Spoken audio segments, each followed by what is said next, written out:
this video, I'm going to explore what to do when you find yourself very, very triggered within your relationship. And this is actually a piece of coaching that I conducted in one of my sessions with a same-sex couple that I'm working with.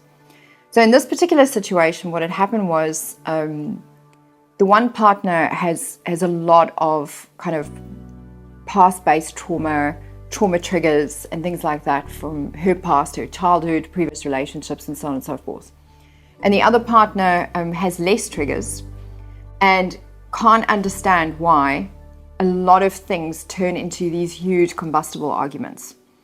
So if you have a situation where a lot of arguments are actually taking place within the relationship, it's important to get some help and have a third party evaluate the dynamic and to see what was going on, because a few things were actually going on in this particular dynamic. The first thing was that the partner who was having a lot of triggers was quite figurative in her communication style. With a partner that was kind of on the receiving end of a lot of this defensiveness and trigger behavior, had a literal style of communication. So the literal figurative kind of mix wasn't really working very well. The person who was quite figurative would read into what the other person was saying and extrapolate and make meaning from it and jump to conclusions and make assumptions, almost like a racehorse out the gate, around the corner, and then act out and respond from that place of like heightened trigger and meaning that had been made. And this is based on the fact that she hadn't quite processed a lot of stuff that had happened to her earlier within her life. The other person would react, being a literal person, would react to what the person was saying. Outraged, like, oh, how could you say that? And would pounce on what was being said really quickly and would extrapolate accordingly on the very hurtful things that were being said. Literal people pounce too quickly on certain communications that are painful, where figurative people almost need a lot of rope to, like a bunny hopping through the forest, to eventually tell their story and make their point. So they need a lot of like rope and space to be able to articulate what they're trying to say. So that was one of the dynamics that was causing a bit of trigger within the relationship. Another issue that was coming up was the differencing of values and the differencing of needs that needed meeting.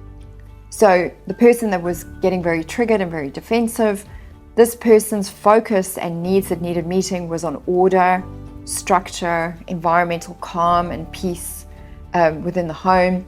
And the other person liked to be creative and flamboyant and liked to be a little bit more messy.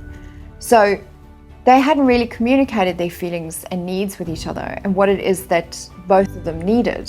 So they hadn't come to a place where there was some compromise or understanding or a solution that had been like manufactured out of that. This person was just getting upset because the environment was not as she wanted, and this person was getting upset because she was feeling controlled. Now, when you bring feelings and needs into the mix, everybody starts to understand each other a little bit better and can kind of work on their triggers a little bit better. And here's a process that I want to talk you through when you feel that you're getting triggered. So the first thing is, when you get triggered, there's a surge of adrenaline that is kicked off within your body. And your brain is starting to kind of like produce a lot of hormones and neurotransmitters that are firing off.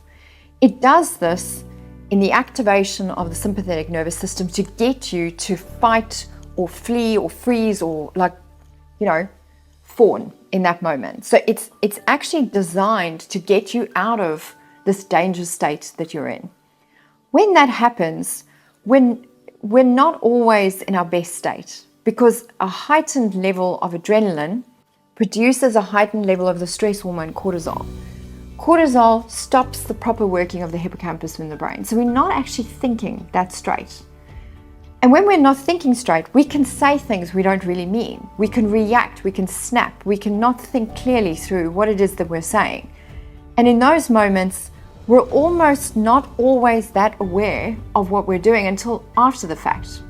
So when you get triggered, you need to understand that moment of surge, you're not going to be your best self. So what you're going to do is, as you notice this surge coming up, is to stop. Stop and slow down. Saying this thing right now does not need to be said right now. Actually, saying it a little bit later with some thought on it, sleeping a little bit on it, having some reflection on it, it will be smarter. It's going to be more effective. It's going to be better. It's going to be more considered. I don't have to snap back in defense. I don't need to actually make my point right now, because whatever I'm going to say, I'm probably not going to be at my best. So stopping and slowing things down, then focus on some psychological and physiological soothing. Your sympathetic nervous system is heightened. So you need to kind of do something within your body to slow everything down. What I do is I really just focus on my breathing. And I count to 20 and I breathe very, very slowly and deliberately. Like very, very slowly and deliberately till I get to 20. By the time I get to 20, I check with myself, is this thing that I'm upset about true? Or have I actually made an assumption? Have I jumped to a conclusion? Does this feel familiar to me? Is this thing that has like surged within my body reminding me of a prior state, reminding me of something from the past that perhaps is feeling very familiar right now? If that's the case, I'm probably triggered. Now, your gut feeling will tell you, no, that you must react on this. And we feel like our gut feeling is feeding us like really important information at this time. But you can't trust your gut when you're triggered. You actually have to slow everything down and check to see, are you not just massively emotionally dysregulated and about to make a mistake now? So that's slowing down, the physiological, psychological soothing, the telling yourself, I can just take a moment, I'm just going to go for a little bit of a walk around the block, or just take some time, take some space. And when that happens, signpost. Wow, what you just said right there really triggered me. I'm feeling myself getting really triggered. I need to just take some time out. I'll be back. So there's that reassurance that comes in with the other person. I need to go self-soothe. I'll be back. I'm not abandoning you in this conversation. This is not stonewalling. I just need to go leg it so that I can actually calm myself down and I don't regret what I'm saying. And take that time out to think a little bit through if this thing was familiar, if this was a past-based trigger, and try to connect with what am I feeling and what is it that I need right now. And what you feel and need is actually located within your body. From a sensory motor perspective and a somatic perspective, a lot of triggers and trauma responses they start actually with a sensation and feeling within the body. So overthinking it doesn't always give us the answer that we need. We need to almost like tap into our body and go, what's going on here? Let me check in with myself, slow this down, slow this mechanism. Really just take time studying this mechanism. What am I feeling? Yeah, I feel angry right now. I feel violated. I feel wounded. I feel hurt. Oh, I didn't know I was hurt. That's interesting. So we're querying ourselves and going through that process. What do I need? What I need is like certainty. What I need is reassurance. What I need is a stable environment. And the house is just too messy for me. It's just too dirty. I need this to feel soothed. I need this to feel okay. When you do this kind of self-coaching process and you've slowed yourself down, you've done the psychological and physiological soothing, when you now come back, share the feelings and the needs. Share like, okay, slow motion, what happened to me?